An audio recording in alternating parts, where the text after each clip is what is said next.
no livro de Mateus, para a glória do Senhor. Está acontecendo um fenômeno que se chama El Niño. Vocês conhecem esse fenômeno? É um fenômeno abençoadíssimo, não é? Se você não conhece, procure saber. Você vai conhecer mais um pouquinho da glória de Deus. Amém? Esse fenômeno é um fenômeno lindo.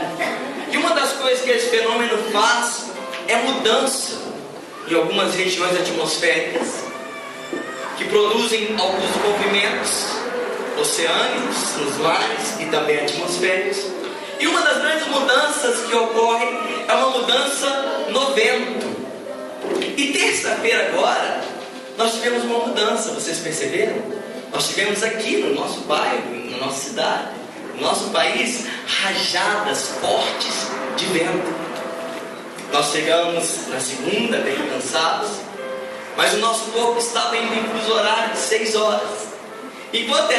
Quando todos estavam dormindo, nós estávamos acordados, sem sono.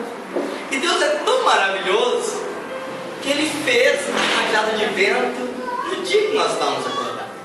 E eu me lembro perfeitamente que eu estava na cozinha orando, como eu sempre faço, de frente para a janela que dá uma visão do bairro, abençoando o bairro, e começou a ventar. E não foi um ventinho. Quem viu e deu no noticiário foi um vento significativo, que chegava a 130 km por hora. Enquanto eu estava ali, vendo aquele vento e maravilhado, eu falava, meu Deus, como o Senhor é poderoso. Era por volta de 4, 5 da manhã, eu falei, o Senhor mandando um vento desse. E eu comecei até a me sentir importante. Eu falei, nossa, que privilégio de poder ver as árvores balançando e adorando ao Senhor e bendizendo ao Senhor.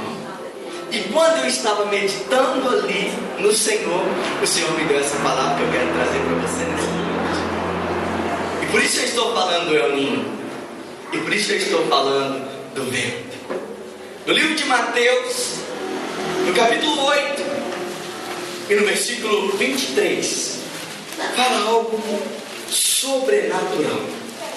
Está escrito assim: então, entrando ele no barco, seus discípulos o seguiram. E eis que sobreveio no mar uma grande tempestade, de sorte que o barco era barrido pelas ondas. Entretanto, Jesus dormia, mas os discípulos vieram acordá-lo, clamando: Senhor, salva-nos, perecemos. Perguntou-lhes então Jesus: por que sois tímidos ou afligidos, homens de pequena ou pouca fé? E levantando-se, repreendeu os ventos e o mar. Ele fez uma grande bonança. E maravilharam-se os homens e disseram: quem é este que até o vento e o mar lhe obedece? Feche sua Bíblia, senta no seu lugar. Eu não vim aqui nessa noite para poder te explicar de fenômeno El Niño, até porque eu nem tenho conhecimento para isso. Eu não vim aqui para poder falar de vento nessa noite, até porque eu não sou a pessoa mais especializada para falar sobre vento. Mas eu vim aqui te falar de um Deus todo-poderoso, que é criador dos céus e da terra, aquele que dá uma ordem, e o vento e o mar têm que obedecer. É esse Deus que eu vim te falar nessa noite. Eu quero louvar a Deus pela sua vida que está aqui, por você que é membro, por você que é visitante, por pessoas que nos visitam, por cada um que está aqui, que estava distante, pelo Ricardo. Eu esqueci do seu nome, hein, Ricardo? Louvado seja Deus pela sua vida que está aqui nessa noite, por todos vocês. Deus te abençoe. Meu irmão, a palavra de Deus nos ensina que Deus, Ele é o Criador de todas as coisas. Deus, Ele é soberano, Ele é poderoso. E aqueles que estavam com Ele numa determinada feita, no livro de Mateus, no capítulo 8, e nesse versículo que nós meditamos, eles estavam com Jesus, mas eles não conheciam bem quem era Jesus. E esse texto diz que houve um momento em que Jesus estava deitado no barco e o vento começou a soprar sobre as ondas, e essas ondas começaram a ficar agitadas, e o mar que estava calmo ficou bravio. E eles então, temerosos com medo, chegaram a perto do Senhor Jesus e o acordaram e pediram: salva-nos, acude-nos. ajuda. E o Senhor Jesus então pergunta para ele: por que vocês estão assustados, homem de pequena fé? E com uma única palavra ele disse: vento, acalma-te, mar, acalma-te. E aquela tempestade ficou acalmada. Eu quero pregar nessa noite sobre os ventos de Deus na nossa vida. Fala para o irmão que está do seu lado: os ventos de Deus precisam soprar na sua vida. Fala para o irmão do outro lado, a mesma coisa.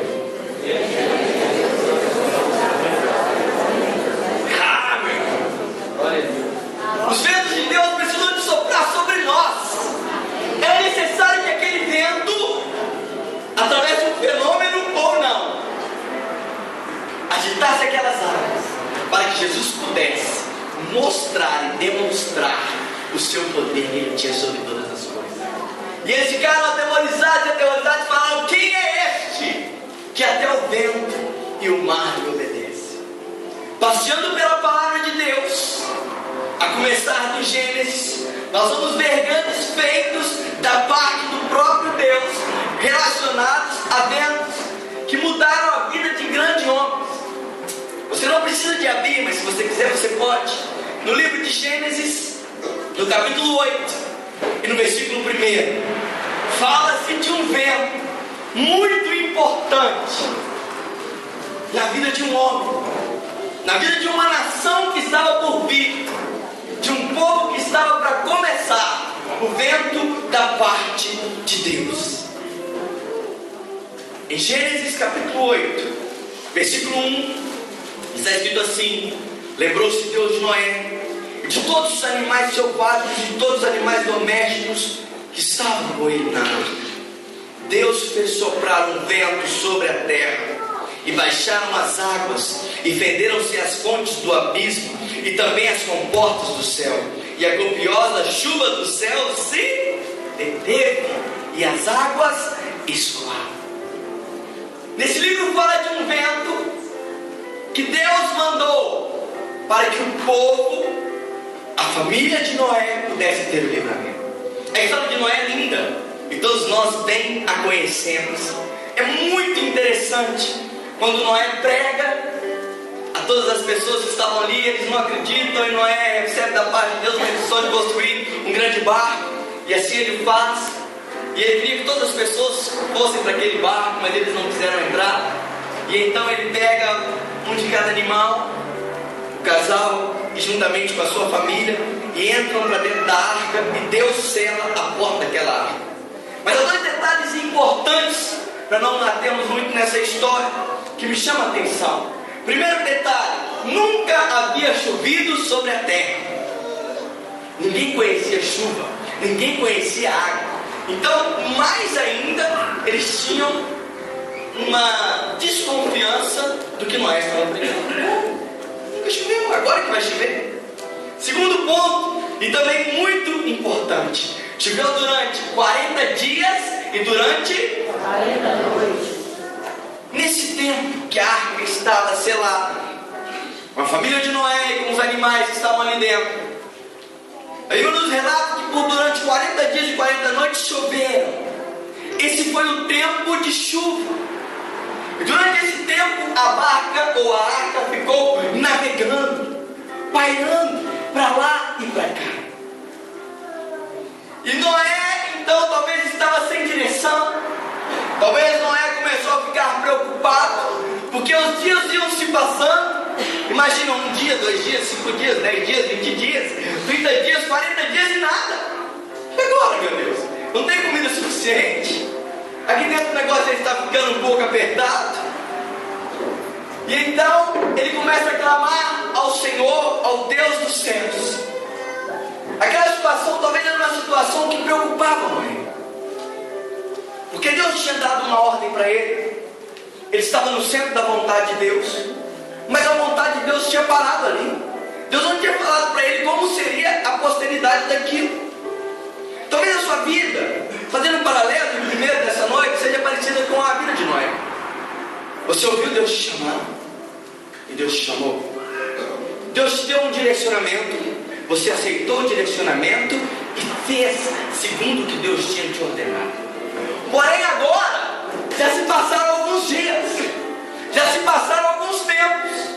devido a se passar alguns dias de algum tempo, você pode estar começando a ter alguns questionamentos que não vêm da parte de Deus.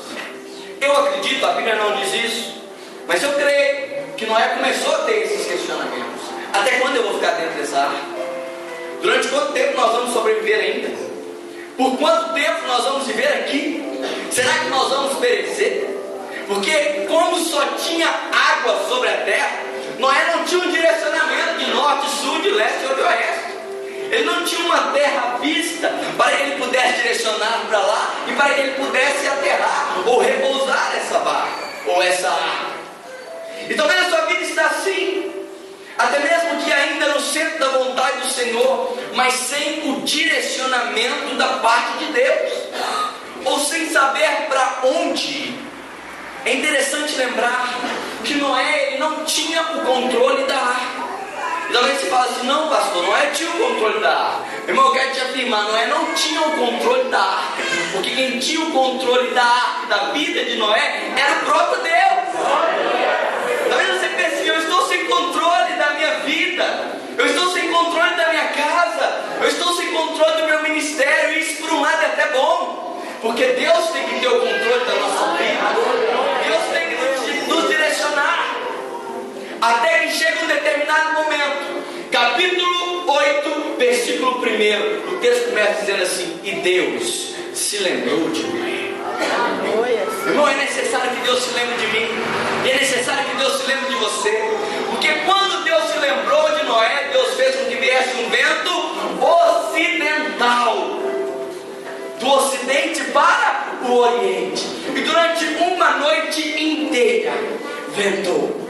E a Bíblia fala que os céus fecharam, que o abismo fechou, e que as águas começaram a se esvairar, até que aquela arca pôde encontrar descanso, até que aquela arca pôde encontrar repouso. Meu irmão, esse é o vento de direcionamento. Talvez o primeiro vento que você precisa na sua vida nessa noite é de direcionamento.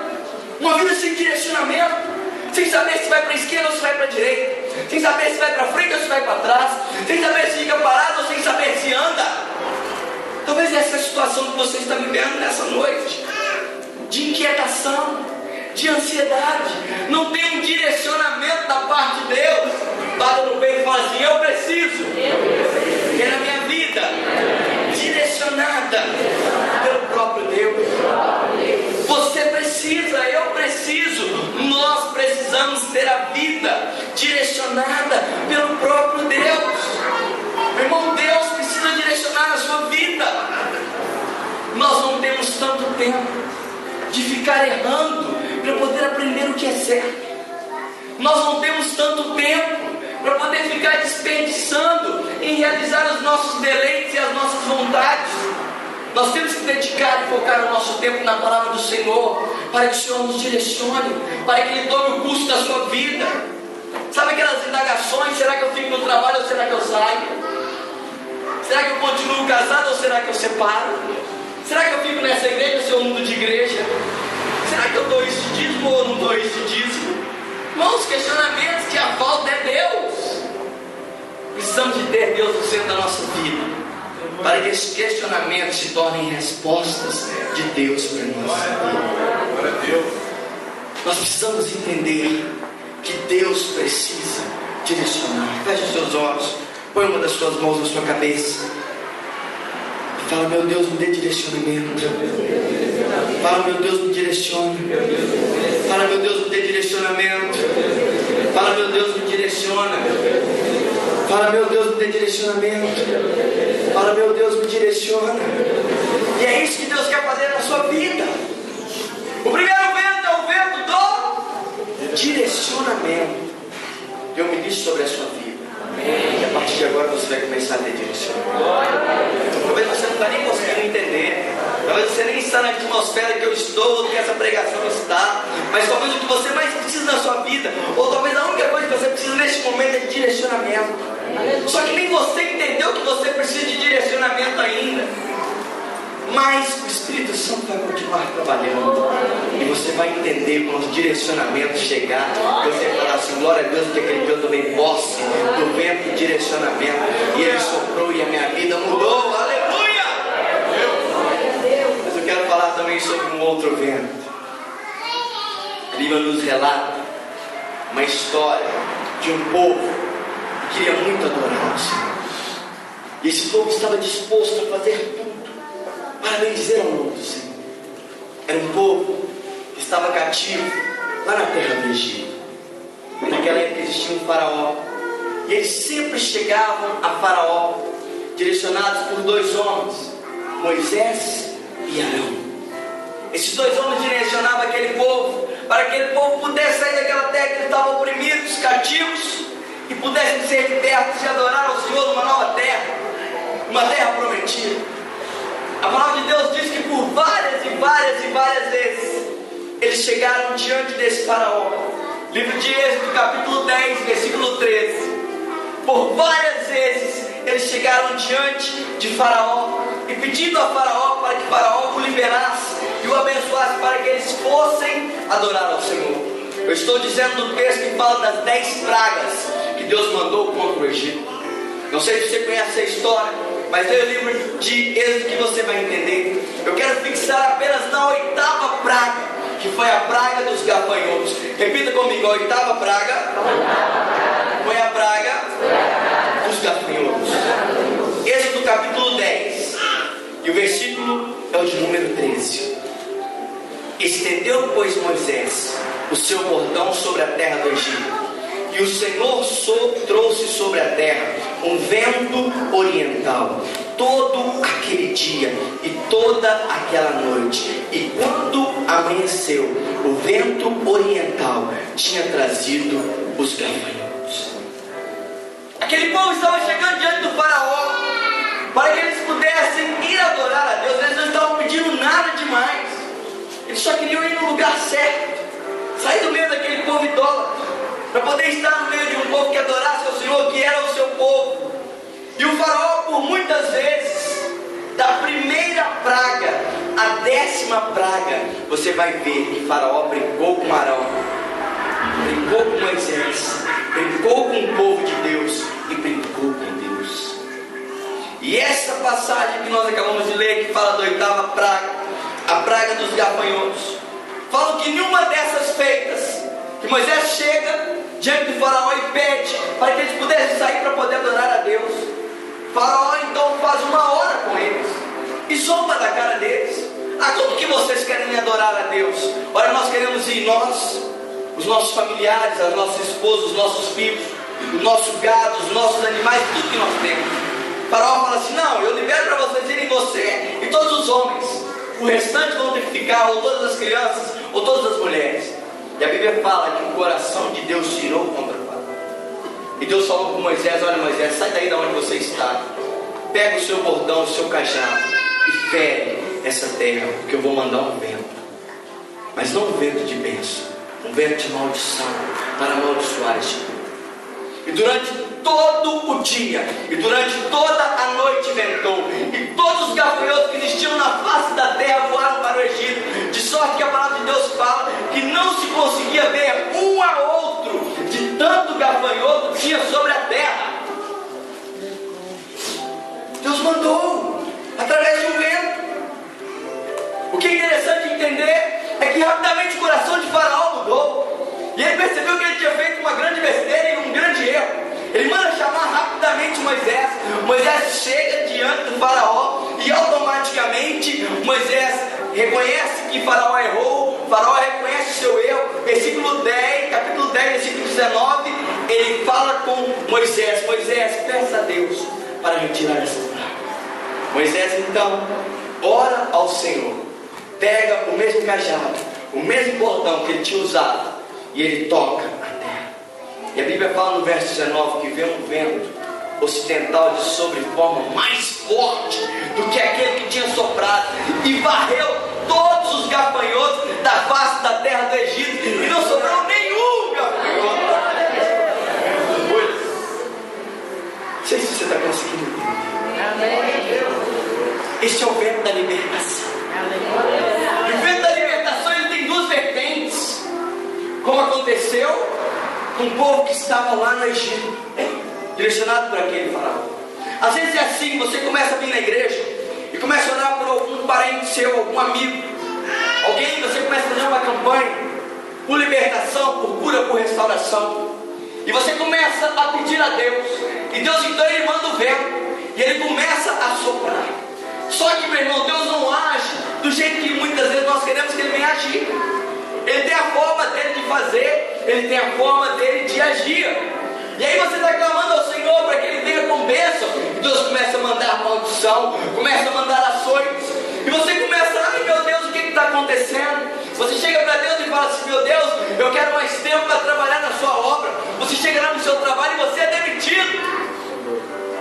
Você fala assim, Senhor, eu quero subir de cargo. Você chega lá no seu serviço, você chega e fala assim, eu quero conversar com você hoje no final do dia. Você fica com o coração todo, aleluia, Deus ouviu minha oração, e agora que você é promovido, o chefe vai e fala assim, olha, vou te transferir de unidade. E para isso você vai ter que trabalhar mais. Vai ficar mais longe da sua casa. Vai ser mais difícil. Você eu estou orando ontem. E essa é a resposta que Deus manda. É esse vento que Deus tem que mandar para que o livramento e a libertação de Deus chegue. Aleluia. Porque depois de um outro momento, quando você orar novamente, assim como foi com Moisés, a bênção de Deus será sobremodo, sobremaneira completa sobre a sua vida. Glória a Deus. Irmão, nós precisamos de entender que a nossa vontade não é a vontade de Deus. Amém. Você não tem que fazer simplesmente o que você quer. Você tem que fazer o que Deus quer que você faça. E todas as vezes que você começar a fazer o que você quiser fazer, você vai ser disciplinado. Você vai ser corrigido. E eu vou te dar um conselho. Melhor é que você goste. E melhor é que você aprenda com isso. Porque se você não gostar e não aprender com essa repreensão, isso vai continuar a acontecer. Das 10 pragas, cada uma foi pior do que a outra. Essa é a oitava. Depois dessa teve mais 2 ainda. O processo de libertação às vezes é assim. Você ora para que Deus salve o seu marido, e seu marido fica desempregado. Às vezes ele pega uma enfermidade, uma doença. Sabe o que acontece, meu irmão? Às vezes é Deus amassando o barro para poder fazer um novo vaso. Não entre no que Deus está fazendo.